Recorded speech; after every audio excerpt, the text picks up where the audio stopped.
बिस्मिल्लाहिर्रहमानिर्रहीम। शुरू करता हूँ अल्लाह ताला के नाम से जो बड़ा मेहरबान और नहायती रहम करने वाला है। आज 29 रमज़ानुल मुबारक के मौके पर मैं एक बार फिर लुधियाना की तारीख़ी जामा मस्जिद से तमाम फ़र्जंदाना इस्लाम के साथ मुखातिब हूँ। फ़ितरा, ईद की नमाज से पहले हर बंदे को फ़िक्र है कि मैंने फ़ितरा अदा करना है और फ़ितरा अदा करना भी चाहिए, क्योंकि हमारे प्यारे नबी हज़रत मोहम्मद रसूलुल्लाह सल्लल्लाहु ताला अलैहि वसल्लम का हुक्म है और बुखारी शरीफ समेत मुतअद्दिद अहादीस में नमाज ईद उल फ़ितर से पहले फ़ितरा अदा करने का हुक्म दिया गया। सदका फ़ितर खुशी के अंदर दिए जाने वाला फ़ितरा है। रमज़ानुल मुबारक के रमज़ान के सारे रोज़े रखने के बाद ईद की नमाज से पहले। अब एक छोटी सी बात जहन में आती है कि फ़ितरा कब दें, किसको दें और कैसे दिया जाए। फ़ितरे देने की 3-4 इक़साम हैं। हमारे यहाँ क्योंकि एक आम रवाज चला और फिर ये समझ लिया गया कि बस सभी लोग जो हैं वो गेहूं का फ़ितरा जो है वो दे दें, लेकिन ऐसा नहीं है। आप गेहूं का फ़ितरा भी दे सकते हैं, जौ का फ़ितरा भी दे सकते हैं, खजूर का फ़ितरा भी दे सकते हैं, किशमिश का फ़ितरा भी आप अदा कर सकते हैं। ये जो 4 किस्में मैंने आपको बयान की हैं, ये इसलिए बयान की हैं कि जो साहिब माल हज़रात हैं, जिनको अल्लाह ने खूब दिया है, अगर हम आज गेहूं की कीमत निकालते हैं तो इसकी कीमत भी अदा की जा सकती है इन अशिया की। तो अगर हम कीमत निकालते हैं तो गेहूं की कीमत का फ़ितरा 50 या 60 रुपए के दरमियान होगा इस वक्त मुल्क के अंदर। लेकिन क्या अल्लाह ताला ने जिनको बहुत ज़्यादा नवाजा है वो भी 60 रुपये फ़ितरा देंगे या 50 रुपये फ़ितरा देंगे? तो ऐसा नहीं है। इस्लाम ने बाकायदा उनको हुक्म दिया कि आप अपनी इस्तात, अपनी हैसियत के मुताबिक आपको फ़ितरा देना चाहिए।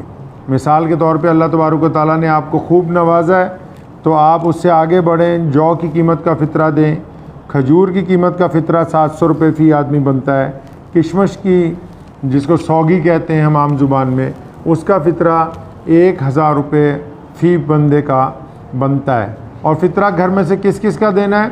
हुक्म हुआ कि घर में जितने भी लोग हैं, अल्लाह ने आपको जितनी माल औलाद अता फरमाई है सबका फ़ितरा है। यानी अगर आप घर के बड़े हैं, आपके कितने बच्चे हैं, बीवी हैं, वालिदैन हैं, भाई बहन हैं, जो एक जॉइंट फैमिली है, तो सबका अगर ईद की नमाज से पहले भी कोई बच्चा दुनिया में पैदा होता है, आपके घर में खुशी आती है, तो उसका फ़ितरा भी अदा करना चाहिए। अब फ़ितरा दें किसको? फ़ितरा देने के लिए बहुत सारे लोग अक्सर मदरसों का, मस्जिदों का रुख करते हैं। अच्छी बात है कि मदारिस को बड़ी ज़रूरत होती है, लेकिन जो असूल नबी अकरम सल्लल्लाहु अलैहि वसल्लम ने तय किए और इस्लाम ने जो सामाजिक व्यवस्था बनाई है पूरी दुनिया के लिए, हम उसी को चलते हुए आगे बढ़ेंगे। हुक्म होता है कि आप अगर फ़ितरा देने के लिए निकल रहे हैं तो आपका जो पड़ोसी है, अगर आपका पड़ोसी गरीब है और वो ईद की खुशी में शामिल नहीं हो सकता, तो आपको अपना फ़ितरा घर का इकट्ठा करके खामोशी से कम ईद से 1 दिन पहले आपको उनको देना होगा। और अगर पड़ोसी बहुत खुशहाल है तो आपके रिश्तेदारों में कौन सा ऐसा बंदा है जो मुस्तहिक है उसका, उस रकम का, जिनके घर में ईद की खुशियाँ रकम की ना होने की वजह से नहीं आई हैं, तो आपको उनको देना होगा।